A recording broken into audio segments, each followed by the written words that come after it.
Hello बच्चों, चलिए प्रश्न को देखते हैं। प्रश्न है, यदि धरती पर अपने अक्ष पर घूमना बंद कर दे तो धरती की सतह पर जी का प्रभावी मान। विकल्प दिए गए हैं, हमें बताना कि कौन सा विकल्प सही होगा। तो विकल्प ए है सभी जगह बढ़ जाएगा, विकल्प बी है सभी जगह घट जाएगा, विकल्प सी है सभी जगहों पर अपने पहले मान के बराबर होगा, और विकल्प डी है कुछ जगहों पर बढ़ जाएगा और कुछ जगहों पर उतना ही रहेगा। तो प्रश्न को आगे हल करें उससे पहले जो प्रश्न की मुख्य अवधारणा है उस पर विचार करते हैं। तो इस प्रश्न के लिए जो मुख्य अवधारणा है वह हो जाएगी आभासी गुरुत्वीय बल का सूत्र। तो आभासी गुरुत्वीय बल एम जी डेस बराबर होता है एम जी घटाव में बड़ा एम ओमेगा का वर्ग आर का वर्ग, माफ कीजिए आर नोट कोस लेमडा, जहां ओमेगा बराबर है घूर्णन वेग किसका, पृथ्वी का। लेमडा बराबर है विषुवत रेखा के साथ बनने वाला कोण। अब मान लेते हैं कि ये क्या है, हमारे पास विषुवत रेखा है और ये क्या है, पृथ्वी के ध्रुव है, और ये हमारे पास पृथ्वी है।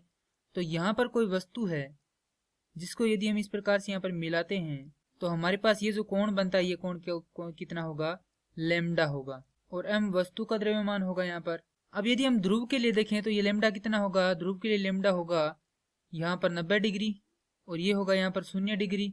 तो यहाँ से हम देखेंगे कि ध्रुव के लिए लेमडा बराबर 90 डिग्री, एम जी डेस बराबर एम जी घटाव में एम ओमेगा का वर्ग आर नोट कोस 90 डिग्री, और कोस 90 डिग्री का मान 0 होता है। तो यहाँ से हमारे पास आएगा एम जी डेस बराबर एम जी, अर्थात जो यहाँ पर आभासी गुरुत्वीय बल है वह किसके बराबर होगा, प्रभावी गुरुत्वीय बल के। यहाँ से जो आभासी गुरुत्वीय त्वरण है वह किसके बराबर होगा, गुरुत्वीय त्वरण जी के। अर्थात है जो ध्रुव है उन पर क्या रहेगा, जो गुरुत्वीय त्वरण है उसका मान पहले के जितना ही रहेगा। और यदि हम यहाँ पर देखें तो हमारे पास जो लेमडा का मान है वह कितना होगा, 180 से अधिक होगा, जिसके कारण यहाँ पर जो गुरुत्वीय त्वरण का मान आएगा, प्रभावी गुरुत्वीय त्वरण का, वह क्या होगा, बढ़ेगा, बढ़ा हुआ मान ही आएगा।